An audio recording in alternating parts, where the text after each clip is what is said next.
Olá, bem-vindos a mais um podcast. Eu estou aqui com o Eduardo, que é o gerente do departamento pessoal, e hoje a gente vai falar sobre um tema muito relevante, né, principalmente para esse finalzinho de ano, que são as férias coletivas. Então hoje a gente vai entender um pouquinho melhor, né, do que elas significam, como que elas podem ser aplicadas, quais as regras, né, que os empresários eles precisam seguir e garantir que tudo esteja em conformidade para que dê tudo certo, né, de acordo com a legislação trabalhista. Então, Eduardo, seja bem-vindo, muito Obrigado. obrigada. E eu tenho algumas perguntinhas aqui para fazer para você, tá? Ok.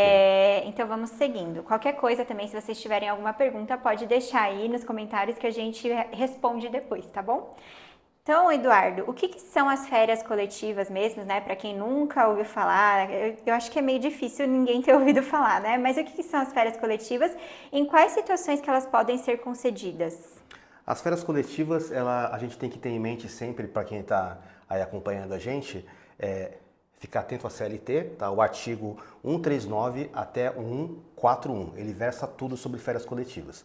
Então, as férias coletivas, elas podem ser concedidas simultaneamente a todos os empregados da empresa ou aos setores da empresa. É importante que, se você for dar férias coletivas para os setores da empresa, deverá ser todo o setor. Exemplo, você tem o setor de compras. Aí, se você vai dar férias coletivas para só o setor de compras, se ele tiver 5 pessoas, as 5 pessoas devem entrar em férias coletivas. Então é para toda a empresa ou para setores da empresa. E as férias coletivas também, elas servem bastante. Nós temos esse período aqui de final de ano, são as festas de final de ano, Natal, Ano Novo, e geralmente nas indústrias e pessoal de serviços cai a demanda.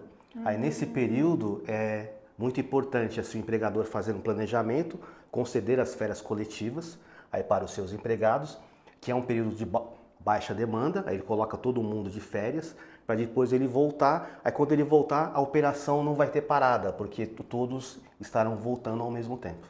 Ah, entendi. Então são algumas estratégias, né, que dá Exato. pra gente utilizar. E eu não sabia, então realmente todo mundo tem que sair de férias coletivas, não pode ser um ou outro, né, do setor. Se é o setor inteiro, né? Exato. Tá. E quais que são as principais vantagens, assim, a gente está falando com empresários, então as vantagens para esses empresários de conceder essas férias coletivas? As vantagens seria a redução de custos, como é um período de baixa demanda, então ao invés de você disponibilizar, assim, o empregado ele tem direito a até 30 dias de férias. Então você meio que fatia essas férias, você paga isso parcelado, porque Entendi. você pode dar as férias, você divide em até 2 períodos, desde que nenhum deles pode ser inferior a 10 dias. Então vamos supor, agora ao final do ano você vai dar 15 dias de férias. Então você já vai adiantar esses 15 dias de férias através de um recibo de férias, vai pagar 1/3, a fazer o cálculo em cima da remuneração e aí você já adiantou isso. Então, para o ano que vem, você vai fazer um planejamento onde você vai disponibilizar do teu caixa somente mais 15 dias de férias. Então não vai sair 30 dias para todos. Então é uma forma de você reduzir os custos, porque é um período de baixa demanda, você já adianta as férias e fica menos para o ano que vem, para o próximo ano, quando ele for gozar aí o restante, né? É importante ressaltar que quando as férias vencem, tá, o empregador ele tem até 11 meses para estar quitando aquele período de férias antes de vencer o próximo período. Ah, tá. Então, assim, no caso, todos os colaboradores, né, eles têm 30 dias, e aí o que você falou, daria para dividir, né? Então, ao invés dele tirar os 30 dias ali, colocar essas férias coletivas nesses períodos que tem menor demanda, né, do mercado, e fazer isso de uma forma inteligente, né? Que Exato. fique bom até por conta dos próprios funcionários que eles gostam, tem os finais de ano, né, as festas e as férias também, às Sim. vezes férias das crianças, né? E tudo isso acaba ficando bom para os dois lados, né? Exato. E isso que você citou é muito importante, porque é um período do ano onde tem muitas faltas nas empresas. Ah, entendi. Porque você pega, por exemplo, esse ano, o Natal é no dia 25, é uma quarta-feira, é meio de semana. Né? Assim, com certeza as famílias, elas se planejam para viajar. Sim. Aí, geralmente é um período que tem muitas faltas, tem muito absenteísmo. Né? Aí nesse sentido seria bom você dar as férias coletivas, além de ajudar na redução dos custos, você diminui o absenteísmo da empresa. Ah, tá. E aí, quando ele decide dar essas férias coletivas, então ele precisa comunicar antecipadamente. Exato, ele precisa comunicar os órgãos competentes. Vale aí uma ressalva: as microempresas e as empresas que são de pequeno porte, as mais conhecidas como EPP e ME, elas não estão obrigadas a comunicar os órgãos competentes. As demais empresas precisam comunicar os órgãos competentes, que são o Ministério do Trabalho e o sindicato da categoria aqui dos empregados. E ele tem que fazer assim, esse comunicado no máximo até 15 dias antes do início do gozo das férias. E ele precisa também comunicar isso para os seus empregados. E ele comunica isso também 15 dias antes, através de e-mail, através de grupo do WhatsApp, ou fixando um comunicado no quadro de avisos da empresa, ou aonde marca o ponto, aonde for mais fácil, assim, algo de fácil acesso, que assim o empregado tenha acesso a essa informação. Tá, e aí você comentou também que, por exemplo, nesse ano de 2024, né, o dia 23 de dezembro, né, acho que dia 25, que é o Natal, ele vai ser numa quarta-feira, né? Exato. E tem alguma restrição, assim, de quando que pode iniciar as férias coletivas por conta de começar numa quarta-feira, o Natal, né, desse ano? Sim, as férias coletivas, elas não podem ter início em um dia de descanso semanal remunerado, que seria um feriado ou um domingo, por exemplo, né? E nós tivemos aí o advento da reforma trabalhista, que é a Lei 13.467, que é de 2017. Então a reforma trabalhista trouxe que você não pode iniciar as férias até 2 dias antes de um repouso semanal remunerado, que é um feriado ou um domingo. Então, exemplo, você não pode as férias não podem iniciar, por exemplo, numa sexta-feira, que ela está a 2 dias antes do domingo. E neste ano especificamente, o dia 25 de dezembro e o dia 1º de janeiro vai ser numa quarta-feira. Então na segunda-feira anterior, que seria o melhor dos mundos para iniciar as férias coletivas, você não pode iniciar nessa data, esse ano especificamente, porque a segunda-feira será 2 dias antes do feriado, que é o dia 25 do 12 e o dia 1 do 1. Entendi. E aí, nesses casos, então, como que o empregador poderia, assim, pensando de uma forma lógica, né, de acordo com isso, como que ele poderia, então, programar essas férias? Ele tem algumas opções, né? Ele desenhar a sua linha de produção ou a sua linha de serviços da empresa para trabalhar até a terça-feira, dia 24, né? Aí folga no dia 25, que é o feriado, e dá início nas férias no dia 26, que é na quinta-feira, que está longe, né? É um dia antes dos 2 dias que seria o DSR. Né? Aí, a partir dali ele faz a programação de 10 dias, 15 dias, 12, enfim, os dias que ele vai entrar em férias coletivas. O importante é ele fazer uma gestão bem assertiva com a sua equipe, e assim, importante também as empresas estarem sempre junto com o seu setor financeiro, fazendo uma provisão das férias, para ele poder se programar aí com o seu caixa. Ah, tá, é verdade. Também tem, às vezes, muitos empresários esquecem desse fator, né, do Exato. financeiro. Exato. E pensando assim, como que as férias coletivas, né? Você até comentou da reforma trabalhista.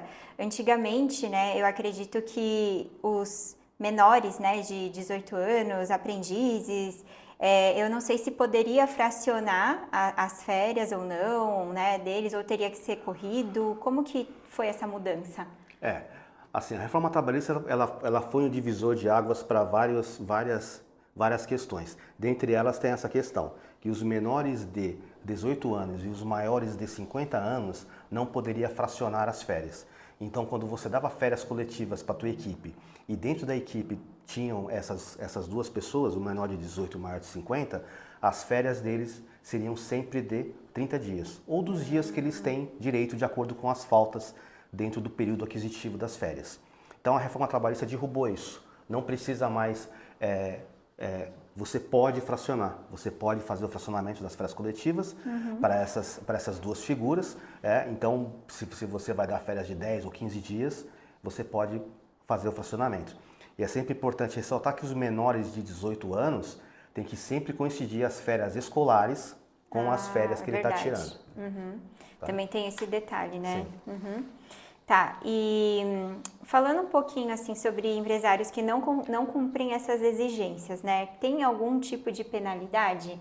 Sim, vai ter uma multa administrativa, né? Se ele não comunicar aos órgãos competentes e ele fizer as férias coletivas para os seus empregados, essas férias coletivas elas vão entrar na folha de pagamento que vai subir os eventos para o e-social. Então o fisco vai saber que o pessoal entrou de férias, são as mesmas datas, o fisco vai ter as informações, né? E aí ele, não sendo uma empresa ME ou não sendo uma empresa EPP, ele teria que comunicar aos órgãos. Se ele não comunicar, ele vai ter uma multa, e essa multa aí ela deverá vir pelo DET, que é o Domicílio Eletrônico Trabalhista.